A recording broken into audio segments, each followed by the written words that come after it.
on, everybody? We're back again with another video, and in this video we will be reviewing the Glock 23 Generation 3. Now before we continue, I want to shout out to my good friend Mark for letting me borrow this. His channel is YSN_Santana727. I'm sure most of you know that, but if you don't and you're not subscribed to him, go over there and subscribe to him. He makes pretty good content, and this is one of his guns, and you can go to his channel and look at his review on the same exact gun and give you a different perspective. But anyway, we'll continue.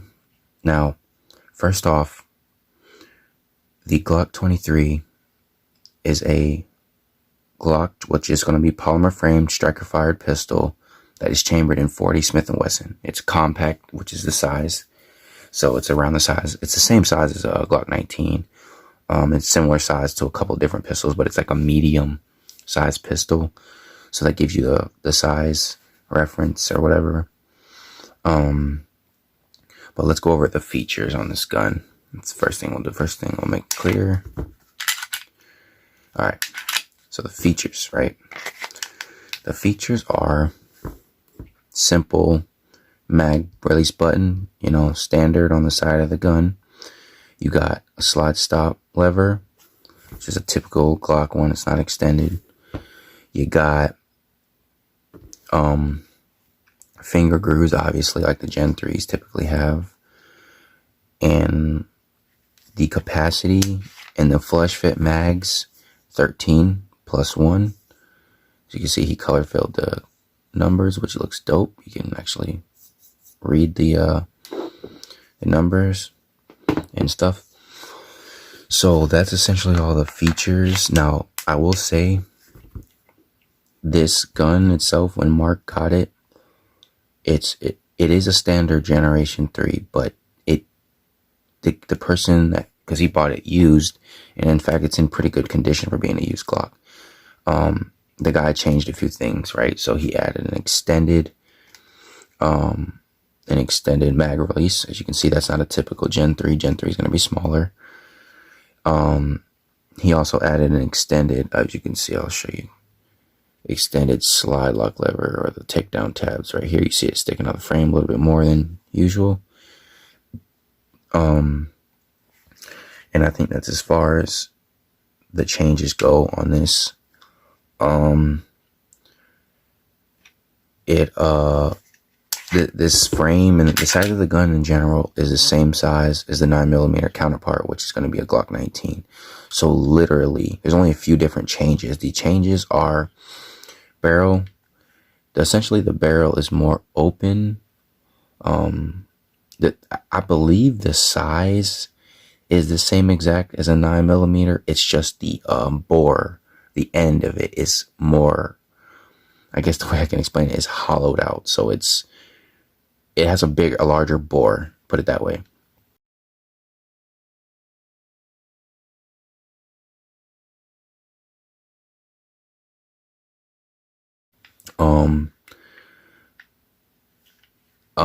Also, the extractor is going to be bigger for a bigger rim or whatever, and chamber is obviously going to be bigger. So there's a few minute changes, but everything else is the same. And so literally you can swap this slide, if you could swap this slide and with a Glock 19, you know what I mean? You could swap them both and they can shoot the other round. So, and me and Mark have tried this. We put my 19 slide on this frame, and we put a couple of 9mm rounds, and it fired. So that's one cool thing about your 40 Glocks that are in like the standard sizes, is the 9mm counterparts can fire the same thing and all that. So you can effectively turn this firearm into a 9mm firearm, which is awesome. So that's cool. That's really cool. It's just, but the thing about it is just a standard Glock, right? It's just a Glock, and Glocks are awesome for what they are, and standard sights for a Glock. You can see the U dot standard. So, yeah, so now we'll go on to the pros and cons of this gun. Now, one pro I like about this gun is it's the same size as a 19, so it's very similar. The manipulations and everything are very much similar. Like, they're the same. It's a Glock. So if you're used to a 19, this won't be much different. So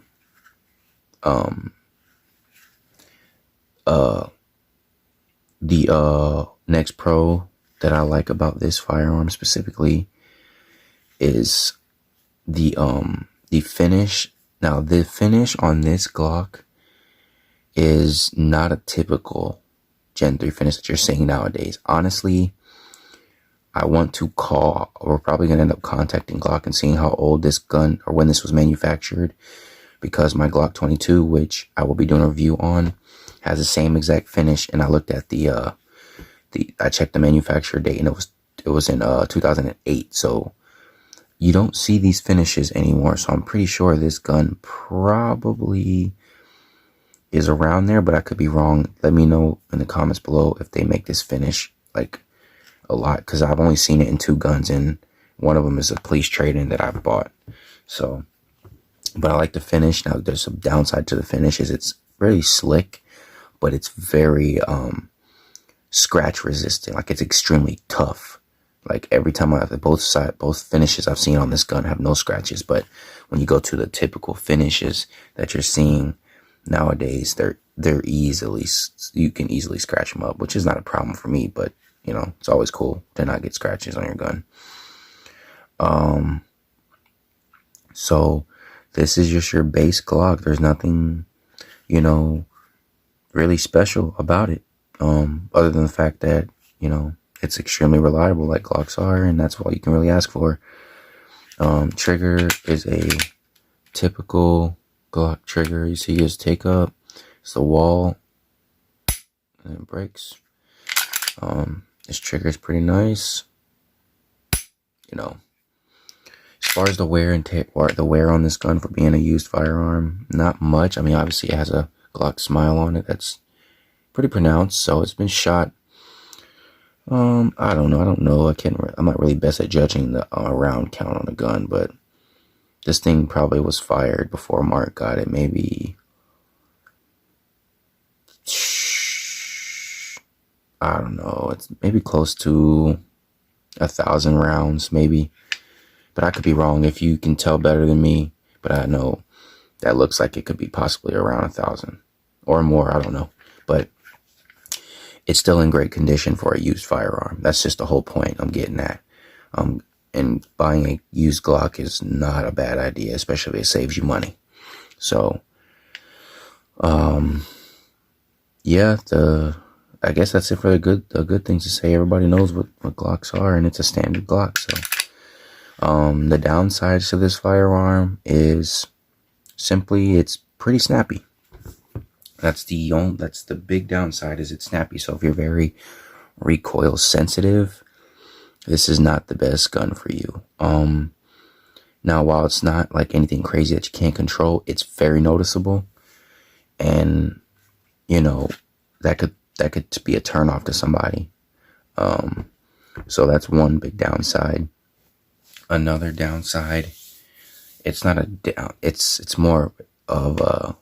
It is technically a downside, is the capacity is, it's lower than your 9mm. Now, the capacity itself is not a problem for me, period. But it's going to be lower because it's a bigger round. So, but the capacity itself is not a downside. It's just compared to your 9mm and stuff, this is going to be lacking on the capacity side. One cool thing real quick, obviously, if you didn't know, you got your flush fit 13 rounder, right? So it flush fits in there, and then you can put your these are your full size 40 Smith & Wesson mags from our Glock 22, which is my mag. It's 15 rounds of 40 Smith & Wesson. It fits right in there, as you can see, and now you got yourself 15 rounds. So 2 extra rounds, and it's awesome, and they work. They're reliable and everything. So,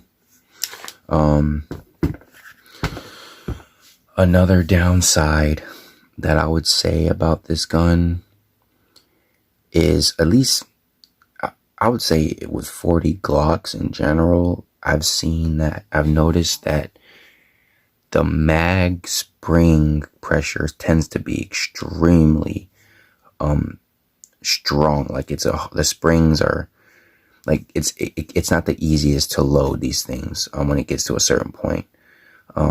Now I can do it, but it's noticeably more tough than like a 9mm Glock mag, like a lot more tough.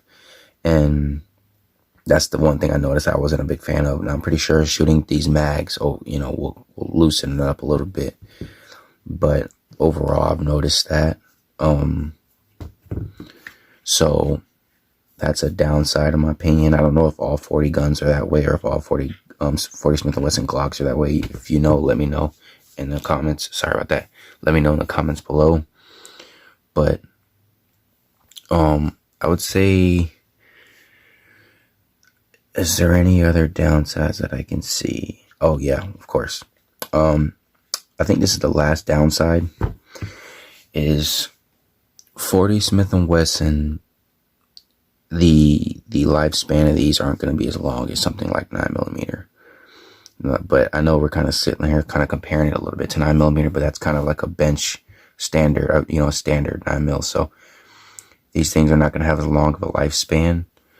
But most people are not going to outshoot a Glock. They're not going to outshoot a Glock barrel, like, even in their whole life, But if you shoot a lot, then you might out of one of these. But that's really it on that. Oh, another thing I forgot to say that they added was a plug.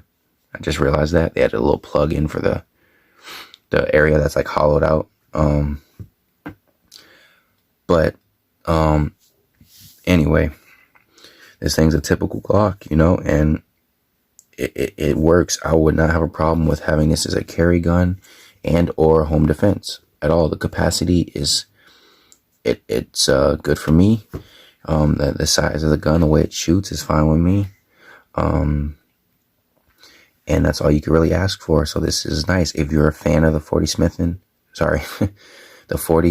& Wesson caliber or cartridge, and I would say this is a good one. You can conceal this gun. It's a good size to conceal, but it's also not too small that you shoot it and you just hate shooting it.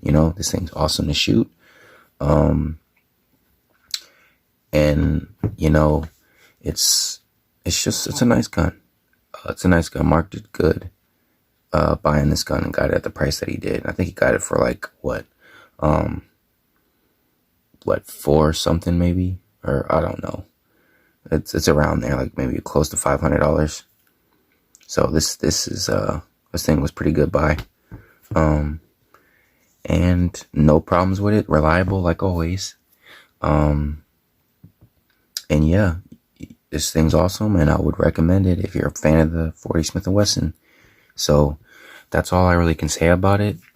And if you have any questions, leave them in the comment section. And once again, thanks Mark for letting me borrow this, and go subscribe to him. I'll link all that below. And yeah, so I'll catch y'all in the next video. Peace.